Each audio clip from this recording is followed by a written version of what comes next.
To maintain the frictionless illusion of one-click digital delivery, the physical world has to move at a manic, punishing speed. This chart tracks English literature word frequency. Notice the green line for convenience. It peaks around 1939, then begins a decades-long decline. We didn't stop demanding ease. The vocabulary simply fractured, dispersing into terms like automation, surveillance, logistics, and the gig economy. It evolved from a luxury you could buy for your home into a mandatory physical and digital infrastructure, and today you simply cannot opt out of it.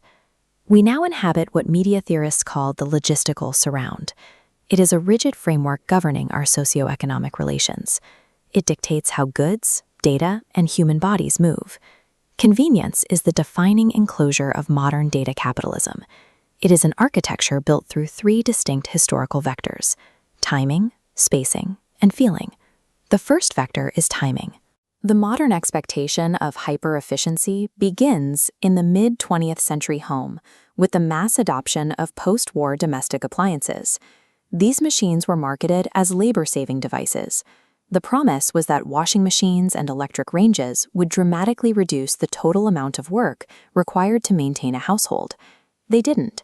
Total domestic labor hours remained remarkably static. Their real utility was providing control over when tasks happened. Frozen dinners and electric appliances allowed a family to schedule, juggle, and reorder their daily obligations at short notice. This created a new cultural expectation: temporal sovereignty. Citizens became solely responsible for managing their own hyper-efficient, highly fragmented schedules. Time management migrated from the factory floor into the living room. Individuals began operating their lives like supply chain managers, a practice known as personal logistics. Once human beings were conditioned to perfectly optimize their own schedules, the labor market adapted. It demanded that workers apply that same hyper-flexibility to their employment. This shift towards self-managed domestic efficiency established a cultural baseline for the flexible, contingent labor models that followed. The second vector is spacing. In the 1970s, the logic of convenience expanded. From the private home into the urban landscape, the Japanese evolution of the 7-Eleven franchise provided the blueprint for reorganizing physical retail space. This map shows the global footprint of 7-Eleven. The extreme density of these locations, especially across Asia and North America, reveals a strategy of total geographic saturation. 7-Eleven functions as a high-frequency logistics network, where the storefront serves as the final node in a proprietary distribution system. This model is a direct application of Toyotism, the just-in-time manufacturing principles pioneered in Japanese auto factories, where parts arrive at the assembly line the exact moment they are needed. That same precision dictates the interior space. Nearly every store routes customers in an inverted C shape, from the entrance to the register.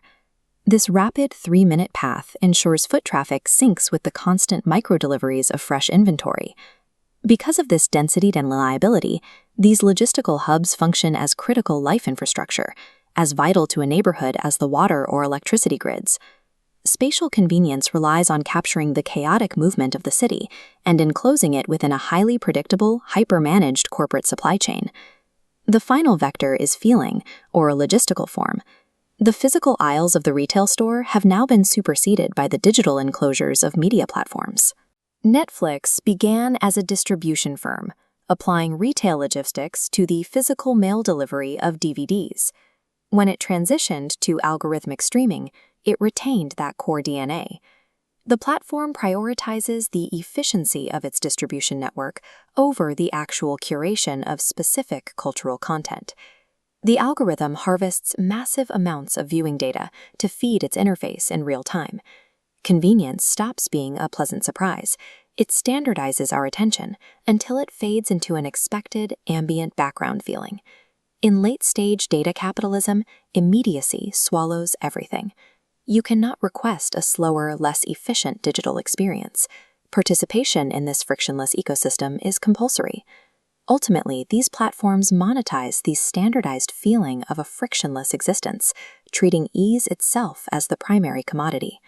To understand the illusion, we must look behind the screen. A frictionless digital experience requires biological exhaustion in the physical world. This creates a hyphenated condition, Inconvenience. The pristine, gliding ease enjoyed by the platform user exists entirely because the physical friction has been displaced onto someone else.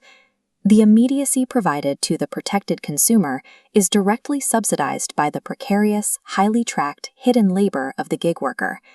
Inside massive fulfillment centers, human motion is hyper-managed down to the second, providing the invisible physical engine that makes e-commerce speed possible. Convenience functions as a mechanism of predatory inclusion, creating a sharp division between those who are served and those who labor to provide the service. To understand the ultimate limit of this logistical logic, we must look at state-level population management and policing in Xinjiang, China. The region relies on a network of what the state calls people's convenience checkpoints. For approved Han settler citizens, these checkpoints act as frictionless green lanes, providing immediate, unhindered movement. But this exact same infrastructure simultaneously generates red lanes. Using intensive biometric and facial surveillance, the system creates deliberate bottlenecks designed to track and trap the native Uyghur population. This data-driven sorting categorizes Muslim minorities based on their digital activity, funneling them into high-tech internment camps and highly surveilled industrial parks. The objective of this state-mandated convenience is the frictionless extraction of regional resources, oil, gas, and cotton, to feed the global supply chain. The same logistical principles that optimize a delivery route are here expanded into a system of total social control, using data to sort and manage human bodies at scale. Convenience is a rigid architectural regime, governing time, space, and feeling. It dictates exactly who is granted frictionless participation in the future and whose humanity is stripped away to provide it.